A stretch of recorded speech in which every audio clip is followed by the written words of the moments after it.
आउनु भएछ हो खै दाउराको खल्लियो धाइ झकेर अन्तै टाउकै टाउको मेरा बाबै जो हेरे नि चिने झै जो हेरे नि आफ्नै झै सबैलाई गरम जस्तै हन्तै ल ठिक छ सन्चै जाति बढी आइछन् ल सन्चै घर त आएको सन्चै नभए घरै सुत्ति भन्ने होला नि त ठिक छ ल अब नाच्न पर्छ माथि माथि सारेर यसरी नाच्न पर्छ है त ल यता तलतिर पसलबाट आयो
Tahang lansa pasena Ome gano yuduha Gatena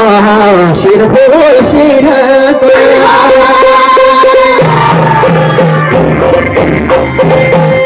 Shirful shirata Maya yuduha